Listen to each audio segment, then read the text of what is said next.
Welcome to Dementia Action Alliance and our professional insights. My name is Laurie Scherer, and I'm on the board of directors and on the advisory board for DAA. Today, I have the privilege of interviewing two people. I have Jessica Lou Kim and Mary Beth Wighton, and I'm just honored that they've taken their time to come and talk to us today. Jessica, let's start with you. Tell me about you and what are we talking about today? Yeah, thanks, Laurie. Well, a little bit about myself. I'm a senior living professional. I've been working in the aging and chronic care field for almost 20 years now. I've really dedicated my academic career, my undergrad, my master's degree in understanding the aging process, but also what it's like to live with a chronic condition and how, as professionals, we can best support people who are older, who are living with a chronic condition. I also happen to be a DAA board member, a Pioneer Network board member as well.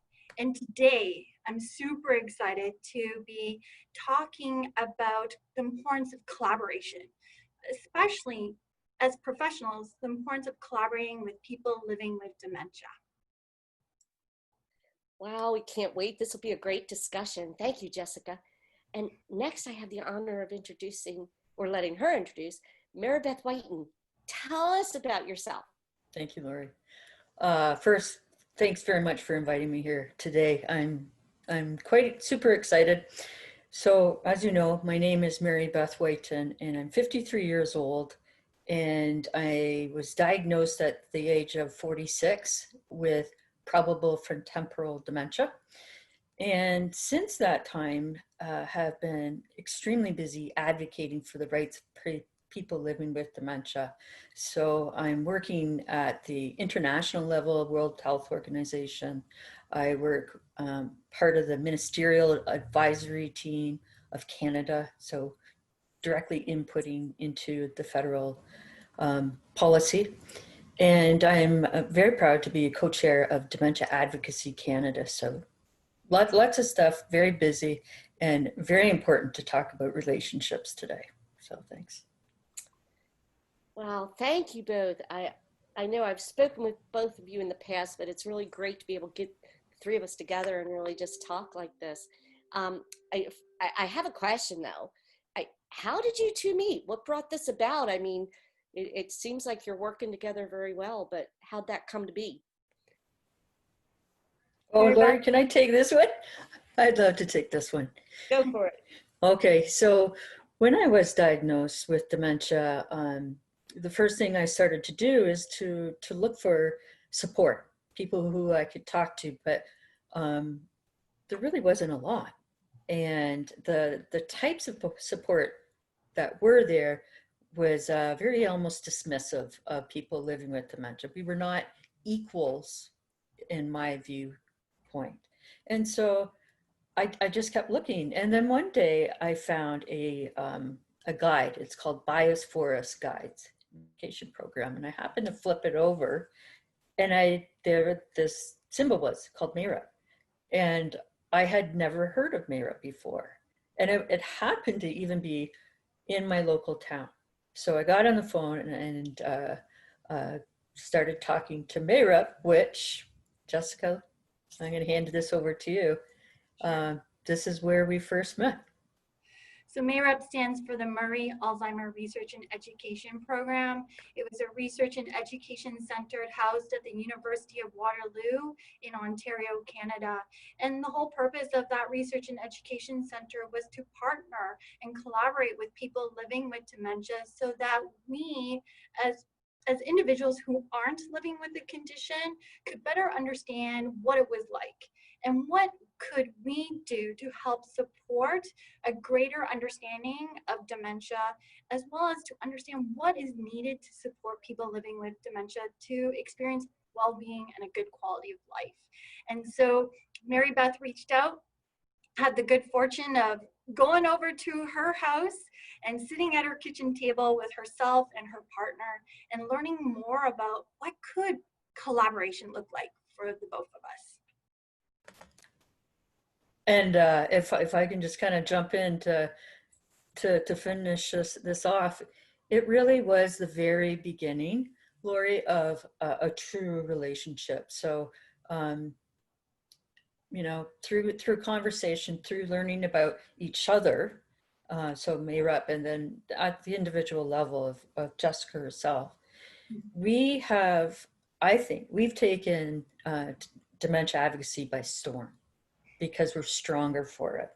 You know, our relationship stronger, we understand each other, and Jessica really has helped elevate the level in Canada and elsewhere of what it is to, like, what it is and how to collaborate with people with dementia, and how much stronger projects can be because of that in relationship. So I'm truly honored now to call Jessica my friend, and you know, she's great. Same here. Aww, my heart's going flutter, flutter. What a wonderful story. It's nice to meet people who, one living with dementia and one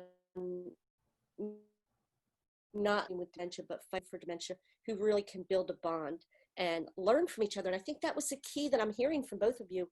And that's part of the collaboration, is learning from each other. Not Jessica learning from Mary Beth or Mary Beth learning from Jessica, but learning from each other. Is that, am I hearing that correct? Absolutely. I think, you know, as a professional, one of the things that I learned really, really quickly is that I don't have that expertise. You know, I'm not someone who's living with the condition. I'm not someone who's living day in and day out with the changes that someone living with dementia may experience. And so it really is ignorant of myself to believe I am that expert. And so what made the most sense was really embracing curiosity and an openness to learn from other people like Mary Beth. And I really strongly believe, and I know Mary Beth believes the same, together we're stronger. We both have the same goal. We both want a greater understanding of dementia, a world that is just more inclusive and accepts people for who they are. And so when we combine our gifts and our strengths, that's when we get those outcomes, or we're getting, you know, taking the steps to further reach that bigger, hairy, audacious goal that we want.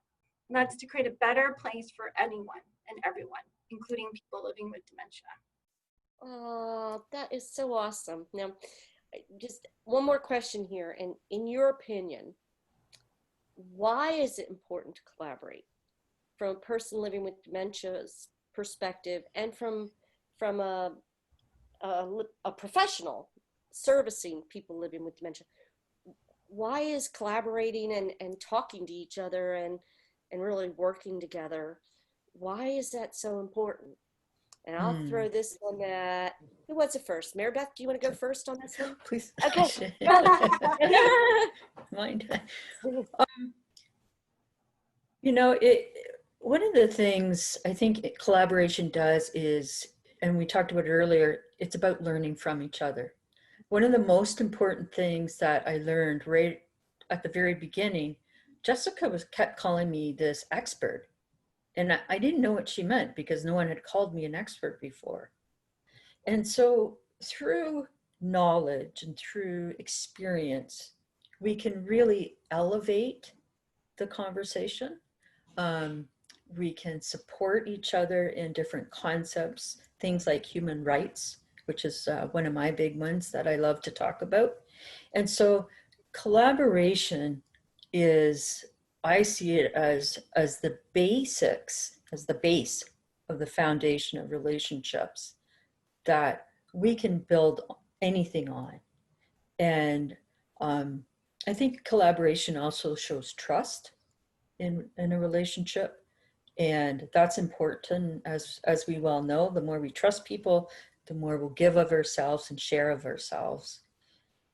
And I think at the end of the day, it makes much more sense. And we're seeing it right now during the COVID times, when all of a sudden people in silos that weren't talking went, oh, gee, it makes sense for us to start talking to all these other organizations that we haven't talked to.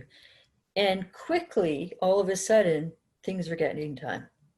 And so I think there's real life examples here. And, you know, besides us, we're starting to see people are figuring it out that it's important to collaborate. I agree with you on that one, changing times in this world. And Jessica, from your perspective, why is this important? Yeah, I think I spoke to it before. You know, Mary Beth brings a whole set of experiences and strengths that combined with mine, we were able to achieve a lot more. You know, when we were reflecting on what we've achieved over the last several years, we've had many firsts together.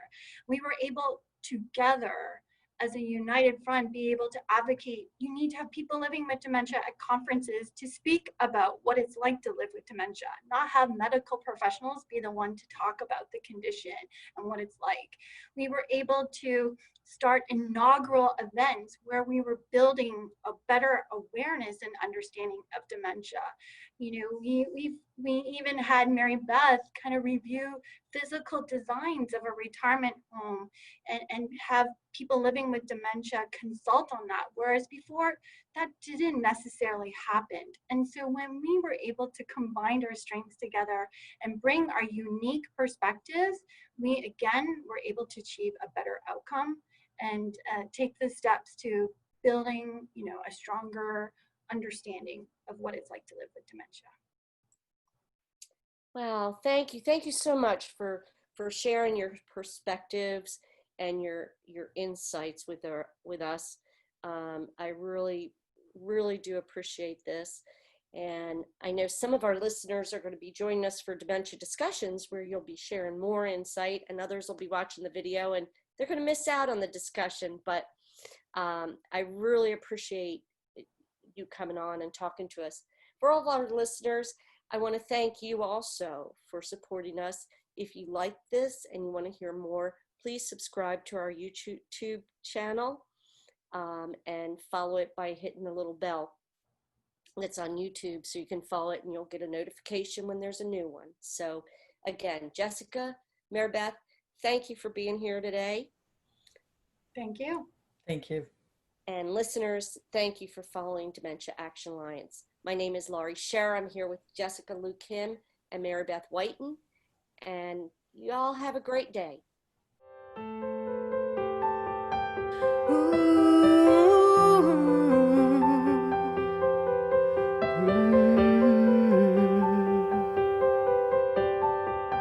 We're living beyond dementia, connecting our lives to help us survive, so we live our time.